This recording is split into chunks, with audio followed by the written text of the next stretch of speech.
سے رجسٹرڈ ہے، ایک معروف ادارہ ہے جس کے جو نیکی کے ہر کام میں فرنٹ پہ نظر آتا ہے. کوئی آسمانی آفت ہو، ہیلتھ کا ایشو ہو، کوئی بھی نیکی کا کام ہو، یہ لوگ فرنٹ پیج پہ نظر آتے ہیں. جی ناظرین، آج اس حوالے سے ہمارے ساتھ راہ حق ویلفیئر فاؤنڈیشن کے صدر میاں بابر صغیر صاحب موجود ہیں، جن سے ہم بات کریں گے، اس ادارے کے بارے میں جانیں گے. جی sir, welcome to TNN news studio. Thank you. جی اچھا، تو سر جیسے میں آلریڈی ہم لوگ آج آپ کے جو ویلفیئر فاؤنڈیشن ہے اس کے حوالے سے بات کرنے والے ہیں. تو سر یہ بتائیے گا کہ بیسیکلی راہ حق ویلفیئر فاؤنڈیشن کا قیام کب عمل میں آیا تھا اور اس کی ضرورت کیوں پیش آئی تھی؟ دیکھیں جی، جب ہم چھوٹے چھوٹے ہوتے تھے اس وقت ہمارے والد صاحب جو ہیں اس وقت سے ہی وہ غریبوں کا بہت خیال کرتے تھے. وہ اپنے علاقے سے کونسلر منتخب ہوئے تھے، پھر وہ عشر زکوٰۃ کمیٹی کے چیئرمین منتخب ہوئے.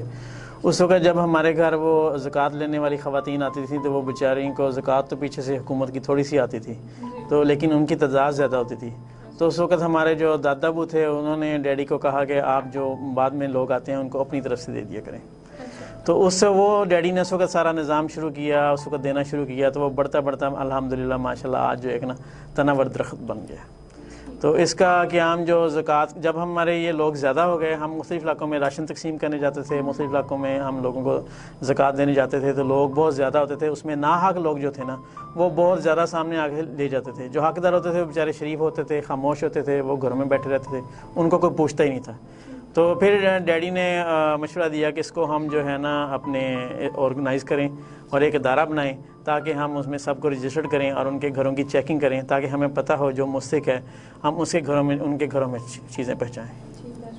اچھا، تو سر یہ جو آپ کی فاؤنڈیشن ہے راہ حق ویلفیئر فاؤنڈیشن، یہ کن شعبوں میں اس وقت جو ہے اپنی خدمات دے رہی ہے؟ ہمارا جو سب سے بڑا جو ہے پروگرام وہ ہے فوڈ کا، راشن کا. جیسے باہر والے ملکوں میں جو ان کو سکیمز ملتی ہیں، ان کو وہ ویلفیئر ملتی ہے، وہ ہم نے یہاں پہ شروع کیا ہوا ہے. ہم کوئی بھی بیوہ خاتون ہو ہمارے پاس آتی ہے، وہ اپلیکیشن دیتی ہے اور اس کا پھر گھر چیک ہوتا ہے، ہماری ٹیم جا کے کرتی ہے. پھر اس کے بعد چودھری صغیر انجم صاحب خود جاتے ہیں ان کے گھروں کو ویریفائی کر کے، تو ان کا 2 سال کا ایک راشن کا کارڈ بنا دیا جاتا ہے، جس سے وہ اگر ہم ہوں یا نہ ہوں وہ آٹومیٹیکلی جو اپنے پوائنٹ سے جا کے وہ فوڈ لے لیتے ہیں. ایک تو یہ ہمارا ہے راشن والا سسٹم.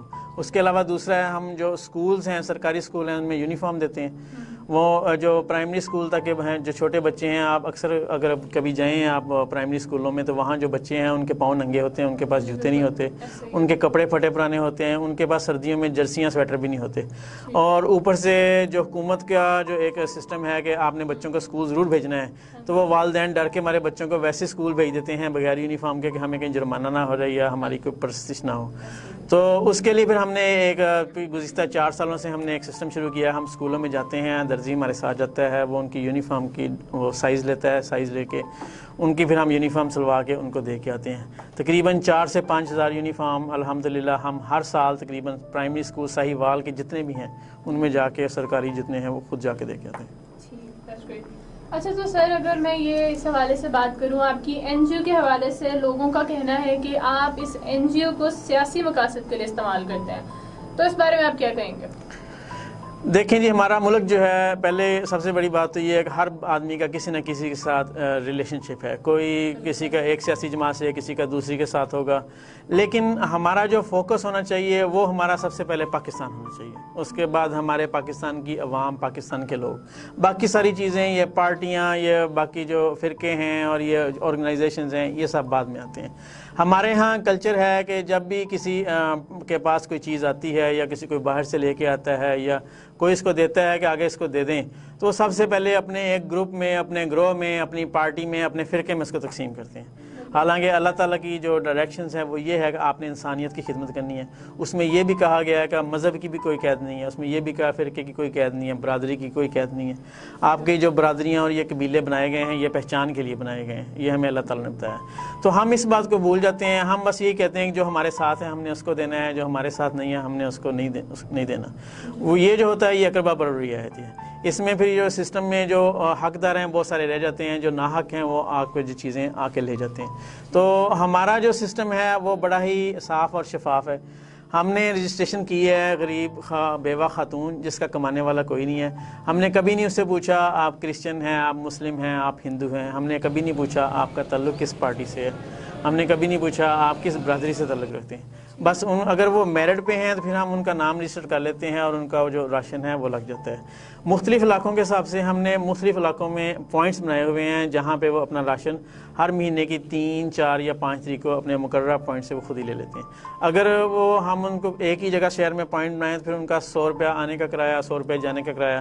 ہم اس چیز کا بھی خیال کرتے ہیں کہ جو غریب کا نا اس کا 200 روپیہ اس کے لیے بہت بڑی چیز ہوتی ہے, وہ بھی اس کا بچ جائے.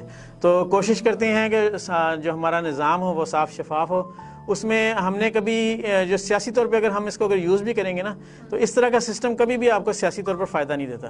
اس کی وجہ یہ ہے کہ اگر ہم ایک گلی میں آپ کے 50 گھر ہیں, آپ 2 گھروں کا آپ نے وہ میرٹ کے حساب سے راشن لگایا ہوا ہے, تو جب بھی آپ اس گلی میں سیاسی طور پر اگر آپ ان کو جا کے کہیں گے جی ہمیں ووٹ دیں یا فلاں بندے کو ہمارے کہنے پہ دیں, تو ان کا آگے سے جواب یہ ہوگا وہ جو 2 گھر ہیں جن کو آپ لوگ راشن دے رہے ہیں آپ انہی سے جا کے ووٹ لے لیں, ہمارے پاس کیا کرنے ہیں. تو اس طرح کا سسٹم جو بھی ہوتا ہے وہ کبھی بھی آپ کو سیاسی طور پہ فائدہ نہیں دیتا. تو اگر آپ اس کو سیاسی مقاصد کے لیے استعمال کریں گے تو یہ الٹا آپ کے گلے پڑ جائے گا. تو ہماری کوشش یہی ہوتی ہے کہ ہم نے سب سے پہلے پاکستانی دیکھا ہے, غریب عوام دیکھی ہے, ہم عوام کا خیال کرتے ہیں, لوگوں کے چہرے بتا دیتے ہیں کہ ان کے چہروں کا جو دکھ اور درد جو کرب ہوتا ہے نا وہی انسان کو بتا دیتا ہے کہ یہ کتنی تکلیف میں ہے. اس وقت انسان کوئی نہیں پوچھتا کہ آپ امیر ہیں, غریب ہیں, یا کس اپنے فرقے سے تعلق رکھتے ہیں یا کس پارٹی سے تعلق رکھتے ہیں. اچھا, تو میاں صاحب یہاں ابھی تو آپ نے اس حوالے سے سیاست کے حوالے سے بات کی, یہاں ایک اور بات جو آپ کی NGO کے بارے میں بڑی سننے میں آتی ہے, لوگ کہتے ہیں کہ آپ امریکہ سے پیسہ لاتے ہیں اور یہاں لا کے اپنی جو پبلسٹی ہے اس میں استعمال کرتے ہیں, تو اس بارے میں کتنی سچائی ہے, آپ کیا کہنا چاہیں گے؟ دیکھیں جی, سب سے پہلی بات تو اللہ تعالیٰ کا بہت بہت شکر ہے کہ اللہ تعالیٰ نے ہمیں بہت کچھ دیا ہے, یہاں پر بھی دیا ہے اور امریکہ میں بھی دیا ہے. تو جب سے میرے بھائی ہیں 3 بھائی, وہ امریکہ میں بزنس کرتے ہیں, میں مستقل طور پر یہاں ہوں ڈیڈی کے ساتھ, میں اور ڈیڈی یہاں پر ہوتے ہیں, ہم یہاں پہ لوگوں کی خدمت کرتے ہیں. اور میرا وہاں سے امریکہ سے یہاں آنے کا مقصد بھی یہی تھا کہ میرے ڈیڈی کی خواہش تھی کہ میں ان کے ساتھ مل کے عوام کی خدمت کروں. انہوں کا کہنا ہے کہ میں نے ساری عمر کاروبار کیا ہے, سیاست بھی کی ہے, لیکن جو اصل ثواب والا کام ہے یا جو اصل آخرت کے جس میں مدد کرنی ہے ہماری, وہ یہی ہے کہ ہم لوگوں کی ہیلپ کریں. تو اس کے لیے میں خصوصی طور پر وہاں سے آیا ہوں. اور جو پیسے کی بات ہے, وہاں سے جو ہم ڈالر ہوتے ہیں یا پیسے ہوتے ہیں وہاں سے جو آتا ہے, وہ چونکہ ہمارا اپنا فیملی کا پیسہ ہوتا ہے, ہم وہاں سے کسی سے مانگتے نہیں ہیں. ہم نے کبھی کسی سے اپیل نہیں کی کہ ہمیں کوئی آپ چندہ دیں یا کوئی چیز دیں. تو وہ ہمارا اپنا پیسہ ہوتا ہے, ہم اپنا ہی پیسہ یہاں پہ لے کے آتے ہیں. وہ ہمارا تو نہیں ہوتا تو اللہ تعالیٰ کا ہے, کیونکہ وہ زکوٰۃ کا ہوتا ہے, صدقے کا ہوتا ہے, خیرات کا ہوتا ہے. میرے بھائی جب بھی کوئی بزنس کی ڈیل ہوتی ہے, جب بھی کوئی سسٹم ہوتا ہے, وہ اپنی ایک اماؤنٹ صدقے کی پہلے ہی لے رکھ لیتے ہیں. اس کے بعد جب اللہ تعالیٰ ہمیں منافع دیتا ہے تو وہ پھر وہ اللہ تعالیٰ کی راہ میں خوشی سے بھی دیتے ہیں, جس کو ہم کہتے ہیں اللہ واسطے دیتے ہیں. ٹھیک ہے. اور زکوٰۃ تو ہم پر فرض ہے, وہ ہمارا کوئی کسی پہ احسان نہیں ہے, وہ ہم نے اللہ تعالیٰ کے لیے دینی ہے. اسی سے ہمارا رزق پاک ہونا ہے, اسی سے ہمارا مال پاک ہونا ہے. تو وہ یہ ساری چیزیں ہم وہاں سے جب لے کے آتے ہیں, جب ہم کسی سے مانگ کے لاتے ہی نہیں ہیں, خود اپنے ہی لے کے آتے ہیں, اپنے بھائیوں کے سے ہی لے کے آتے ہیں, تو پھر وہ اس میں ایسی کوئی بات نہیں آتی کہ ہم وہاں سے پیسے لے کے آتے ہیں یہاں پہ وہ اس کو غلط جگہ پہ خرچ کرتے ہیں. میرے والد صاحب چودھری صغیر انجم صاحب گزشتہ 3-4 سالوں سے وہ بزنس میں بھی بہت کم ہیں اور سیاست کو بھی انہوں نے کافی کم کیا ہوا ہے. انہوں نے یہی راہ حق ویلفیئر فاؤنڈیشن کے پلیٹ فارم سے وہ لوگوں کی خدمت کر رہے ہیں. وہ کہہ رہے ہیں کہ اگر ان کے بیٹے جو وہاں سے جو پیسے بھیجتے ہیں, اگر وہ اپنے ہاتھوں سے دیں گے تو اس کا ثواب بھی زیادہ ہے, اور ہمیں یہ بھی پتہ ہوگا کہ وہ حقدار کو جا رہے ہیں یا نہیں جا رہے. تو اس لیے وہ خود یہاں بیٹھے ہوتے ہیں, وہ خود یہاں بیٹھ کے سارا کچھ کرتے ہیں.